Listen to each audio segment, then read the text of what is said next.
ਅੱਛਾ ਇਸ ਵਾਰੀ ਨਾ ਇਲੈਕਸ਼ਨ ਬੜੇ ਨਿਰਾਲੇ ਕਿਸਮ ਦੇ ਹੋਣੇ ਨੇ ਕਿਉਂਕਿ ਇਹਨਾਂ ਇਲੈਕਸ਼ਨਾਂ ਦੇ ਵਿੱਚ ਇੰਤਖਾਬੀ ਨਿਸ਼ਾਨ ਦੀ ਲੜਾਈ ਚੱਲ ਰਹੀ ਆ। ਕਦੀ ਬੱਲਾ ਦੇ ਦਿੰਦੇ ਨੇ, ਕਦੀ ਖੋਹ ਲੈਂਦੇ ਨੇ। ਅਸਲ ਵਿੱਚ ਨਾ ਕਾਜ਼ੀ ਸਾਹਿਬ ਨੂੰ ਸਮਝ ਨਹੀਂ ਆ ਰਹੀ ਕਿ ਮੈਂ ਇਲਾਜ ਕਿਸ ਲੈਵਲ ਦਾ ਕਰਨਾ ਹੈ। ਉਹ ਜਿਵੇਂ ਨਾ ਇੱਕ ਬੰਦਾ ਹਕੀਮ ਕੋਲ ਗਿਆ ਤੇ ਹਕੀਮ ਸਾਹਿਬ ਨੂੰ ਕਹਿੰਦਾ ਕਿ ਹਕੀਮ ਸਾਹਿਬ ਮੇਰੀ ਨਾ ਸੱਜੀ ਲੱਤ ਨੀਲੀ ਹੋ ਗਈ ਆ।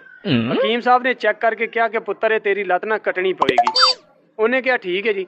ਉਹ ਹਕੀਮ ਸਾਹਿਬ ਨੇ ਲੱਤ ਕੱਟ ਕੇ ਤੇ ਲੱਕੜੀ ਦੀ ਲੱਤ ਲਾਤੀ। ਕੁਝ ਦਿਨਾਂ ਤੋਂ ਬਾਅਦ ਉਹ ਬੰਦਾ ਦੁਬਾਰਾ ਹਕੀਮ ਸਾਹਿਬ ਕੋਲ ਗਿਆ। ਹਕੀਮ ਸਾਹਿਬ ਨੂੰ ਕਹਿੰਦਾ ਕਿ ਹਕੀਮ ਸਾਹਿਬ ਮੇਰੀ ਦੂਜੀ ਲੱਤ ਵੀ ਨੀਲੀ ਹੋ ਗਈ। ਹਕੀਮ ਸਾਹਿਬ ਨੇ ਦੂਜੀ ਕੱਟ ਕੇ ਵੀ ਲੱਕੜੀ ਦੀ ਲਾਤੀ। ਕੁਝ ਦਿਨਾਂ ਤੋਂ ਬਾਅਦ ਉਹ ਬੰਦਾ ਫਿਰ ਹਕੀਮ ਸਾਹਿਬ ਕੋਲ ਗਿਆ।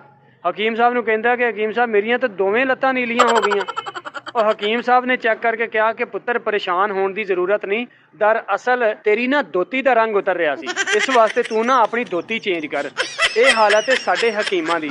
ਇਹਨਾਂ ਨੂੰ ਹਜੇ ਤੱਕ ਸਮਝ ਨਹੀਂ ਆਈ ਕਿ ਪੀਟੀਆਈ ਦਾ ਇਲਾਜ ਕਿਸ ਤਰੀਕੇ ਨਾਲ ਕਰੀਏ।